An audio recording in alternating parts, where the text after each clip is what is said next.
So రాజుగారు ఇప్పుడు సొరకాయ కారపు చెక్కలు. అవునండి. సో ఇది వరకు మనము చక్కగా ఇట్లా ఉత్తి కారపు చెక్కలు ఇట్లాంటివన్నీ చూపించాం కదా. ఎస్ అండి. సో ఇక్కడ సొరకాయ కూడా యాడ్ చేస్తారా దీంట్లో? సొరకాయ తురుము యాడ్ చేసేసి కొంచెం ఆ టేస్ట్ అనేది కూడా తెలిసేటట్టుగా మనం కొంచెం స్పైసీగా చాలా బాగుంటాయి కూడా. సో స్టోర్ చేసుకునేవి మనకి కూడా స్టోర్ చేసుకోవచ్చు అండి. మామూలు కారపు చెక్క లాగానే మనం కూడా స్టోర్ చేసుకోవచ్చు. ఓకే సొరకాయ కారపు చెక్కలు తయారీకి కావాల్సిన పదార్థాలు ఏంటో ఒకసారి చూద్దాం. సొరకాయ కారపు చెక్కలు తయారు చేయడానికి కావాల్సిన పదార్థాలు: సొరకాయ తురుము అరకప్పు, బియ్య పిండి 1 కప్పు, పచ్చిమిరపకాయలు 5, అల్లం చిన్న ముక్క, జీలకర్ర 1 టేబుల్ స్పూన్, నువ్వులు 1 టేబుల్ స్పూన్, నానబెట్టిన శనగపప్పు 1/2 కప్పు, నూనె డీప్ ఫ్రైకి సరిపడా, ఉప్పు తగినంత, కరివేపాకు కొద్దిగా. సో స్టార్ట్ చేసేద్దామా రాజు గారు? ఓకే అండి. సో దీంట్లో కొంచెం కాచిన నూనె వేసుకుంటాం అండి, కొంచెం కరకరలాడడానికి. వేడి చేసేసుకున్నాం.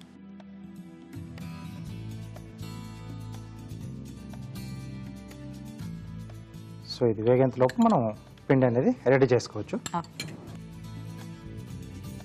సో చెక్కలు, జంతికలు, మురుకులు, చేకోడీలు వాట్ ఎవర్, సో ప్రతి దాంట్లో కూడా మనం కొద్దిగా కాచిన నూనె వేసుకుంటే అదేంటంటే కొంచెం కరకరలాడుతూ కొద్దిగా గుల్లగా వస్తాయి అన్నమాట. ఎస్ అండి. సో అలాగే ఒక పేస్ట్ కూడా రెడీ చేసుకుందాం మనం.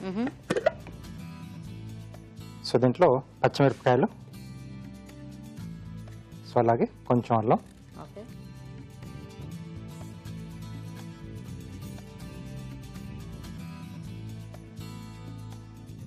కొద్దిగా జీలకర్ర, కొద్దిగా కరివేపాకు అండి. సో ఇది కొంచెం కచ్చాపచ్చాగా మనం మిక్సీ పట్టేసుకుందాం అండి.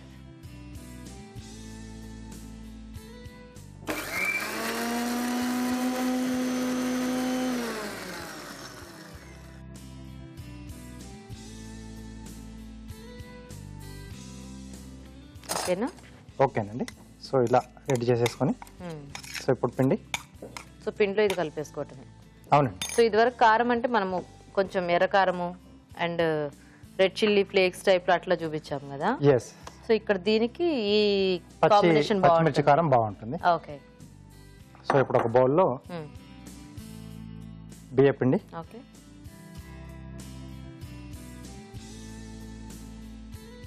అలాగే సొరకాయ తురుమండి. సో వాటర్ ఎక్కువగా ఉంటుంది కదా, కొంచెం పిండి వేసి వేసుకోవాలి. సో లేదంటే మనం ఎంత పిండి వేస్తున్నా కూడా అది లూజ్ అవుతూనే ఉంటుంది.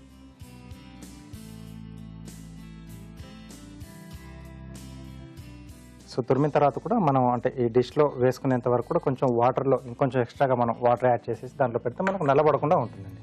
Okay okay. అలాగే నువ్వులు, సో మధ్య మధ్యలో కూడా తగులుతుంటే బాగుంటుంది. పచ్చిశనగపప్పు, సో శనగలు, ఈ శనగపప్పు మనకి చెక్కల్లో కంపల్సరీ. సరిపడా ఉప్పు, మనం ముందుగా రెడీ చేసి పెట్టుకున్న పేస్ట్ అండి. సో అలాగే ఇక్కడ నూనె వేడి పెట్టుకున్నాం కదా, సో ఇది కూడా కొంచెం యాడ్ చేస్తున్నాను. ఓకే.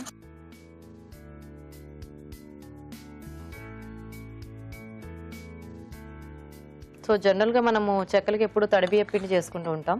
సో ఒకవేళ మనకు అంత టైం లేకపోతే కనుక నార్మల్ బియ్య పిండిలోనే చేసేసుకోవచ్చు. బాగుంటుంది. సో నూనె కూడా వేడి పెట్టుకుందామండి. ఓకే రాజు గారు. సో వాటర్ కూడా కావాలనుకుంటా కదా మీకు? అవునండి. సో ఒకసారి ఈ తురుముతో మొత్తం కలిపేసుకుని ఆ తర్వాత వాటర్ యాడ్ చేసుకున్నాం. ఓకే. సో ముద్దలా చేసేసుకోవటమేగా? అంతేనండి. సో మీరు అది రెడీ చేసేస్తుంటారా? మేము చిట్కా చూసేస్తాము. ఓకే ఓకే అండి. ఇప్పుడు మనం ఒక చిట్కా చూద్దాం. మీకోసం మరో చిట్కా. ఇంటికి పెయింట్ వేసేటప్పుడు గదులన్నీ వాసన వస్తుంటాయి కదండి, అలా రాకుండా ఉండాలి అంటే ఒక గిన్నె నిండా ఉప్పు పోసి గదిలో ఒక మూల ఉంచాలి. ఇలా చేసినట్లయితే పెయింట్ స్మెల్ అనేది దాదాపు రాకుండా ఉంటుంది. ఓకే అండి, చిట్కా చూసారు కదా. ఓకేనా రాజు గారు? ఓకే అండి. సో రెడీ చేసి పెట్టేశాను. నేను క్లాత్ పైన చేస్తున్నానండి. ఓకే.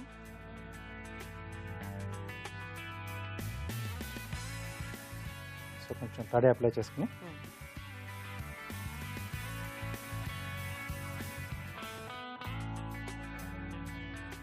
సో జనరల్గా మనం ఇందులో ఆ సొరకాయ తురుము, పచ్చిమిర్చి పేస్ట్ ఇవి యాడ్ చేసుకోవడం వలన కొద్దిగా కలర్ చేంజ్ అయింది కదా పిండిది. అవునండి, కొంచెం లైట్ గ్రీన్ కలర్లోకి వచ్చింది. ఓకే. సో ఇలా చేసుకుని మనం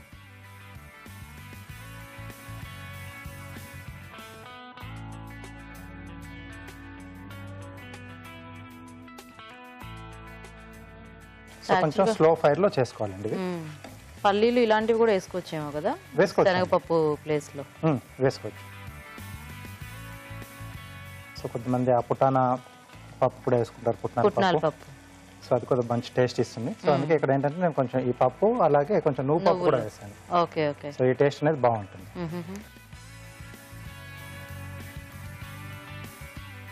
అంటే ఇప్పుడు దీంట్లో ఎండుమిర్చి ఘాటు అనేది మనకి అంత సెట్ అవ్వదా రాజు గారు? సెట్ అవుతుందండి, అది అదే కూడా వేసుకోవచ్చు, అది కూడా వేసుకోవచ్చు మనం. ఓకే.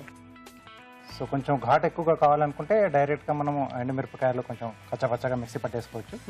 సో ఆ కలర్తో పాటు కొంచెం కమ్మదనం కూడా కావాలనుకుంటే కొంచెం వేయించేసి ఎండుమిరపకాయలు సో డ్రై రోస్ట్ చేసి, ఓకే, సో అలా అయినా మనం మిక్సీ పట్టి వేసినా బాగుంటుంది. ఓకే, సో ఇలా ఎన్ని కావాల్సిన మనం రెడీ చేసేసుకోవచ్చు. సో ఇంకొంచెం కలర్ వస్తే మనకి రెడీ అయిపోతాయి. ఇది ఇంకొంచెం వస్తే తీసేయచ్చు. సో గీత గారు మీరు వేయిస్తూ ఉండని నేను ఈ లోపల నేను కార్వింగ్ చేస్తాను. ఓకే రాజు గారు.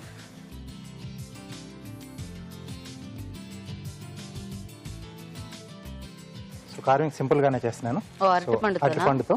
సో ఫ్లవర్ షేప్ లో చేస్తున్నాను, రౌండ్ చక్రాలు కట్ చేసేసుకోవాలి. అవే అరేంజ్ చేసుకోవాలా? అవే అరేంజ్ చేసుకోవాలి.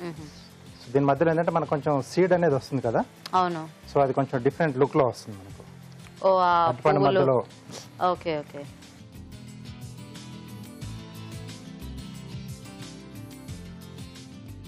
ఇది అయిందా రాజు గారు?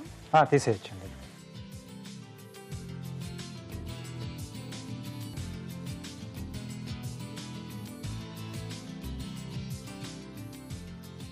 అలాగే క్యారెట్ కూడా తీసుకున్నానండి.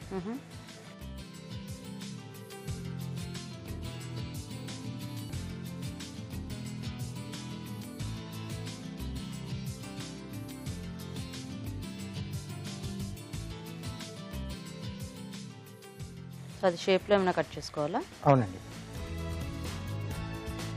లీఫ్ షేప్ లో. సో వీటి మధ్య మధ్యలో కొంచెం ఆ కలర్ కాంబినేషన్ అంటే కొంచెం బాగా కనిపిస్తుంది. సో వీటిని కూడా స్లైసెస్ లా కట్ చేసేసుకోవాలి. ఓకే. అలాగే ఒక నిమ్మకాయ తీసుకున్నాను. ఓకే. సో వీటిని కూడా ఇలా స్లైసెస్ లా కట్ చేస్తున్నాను. సో కొంచెం పొడవుగా. సో ఇవి ఆల్మోస్ట్ అన్ని వేగిపోయాయి. ఓకే అండి. సో ఫ్రెంచ్ బీన్స్ తీసుకున్నానండి. సో ఇది స్టెమ్ లాగా వాడుతున్నాం దీన్ని, పువ్వుకి కాడ. ఎస్. సో కొంచెం ఫ్లాట్గా మనం ఇలా చీల్ చేసుకొని పెట్టుకుంటే కొంచెం మనకు నిలబడుతుంది ఇలా. ఓకే. ప్లేట్ ఇస్తారా? శనగపప్పు బాగా కనపడుతుంది.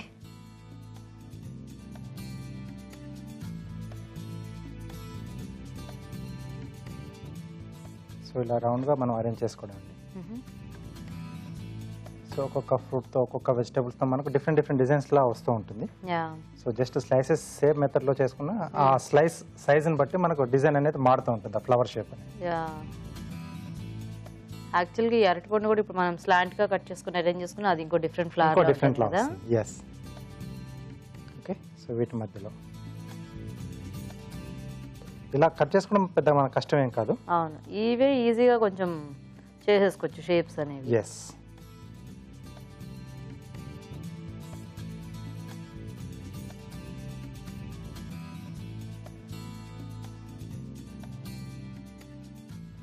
సో ఈ లెమన్ కట్ చేసాం కదా, సో ఇవి లీఫ్ లా వస్తుంది.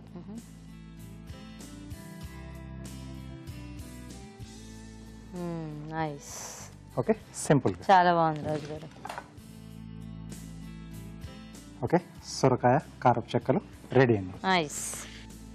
ఓకే అండి, మరి సొరకాయ కారపు చెక్కలు రెడీ అయిపోయాయి. టేస్ట్ చూసే ముందు తయారీ విధానం ఇంకోసారి చూద్దాం. సొరకాయ కారపు చెక్కలు తయారు చేసే విధానం: మిక్సీ జార్లో పచ్చిమిరపకాయలు, అల్లం, జీలకర్ర, కరివేపాకు వేసి మిక్సీ పట్టి పేస్ట్ సిద్ధం చేసుకోవాలి. ఒక బౌల్లో సొరకాయ తురుము, బియ్యం పిండి, నువ్వులు, నానబెట్టిన శనగపప్పు, ముందుగా సిద్ధం చేసుకున్న పేస్ట్, ఉప్పు వేసి తగినన్ని నీళ్లు పోసి ముద్దలా కలుపుకోవాలి. ఈ మిశ్రమాన్ని కొంచెం కొంచెం తీసుకుని చెక్కల్లా ఒత్తుకొని కాగే నూనెలో వేసి డీప్ ఫ్రై చేసుకోవాలి. అంతే, సొరకాయ కారపు చెక్కలు రెడీ.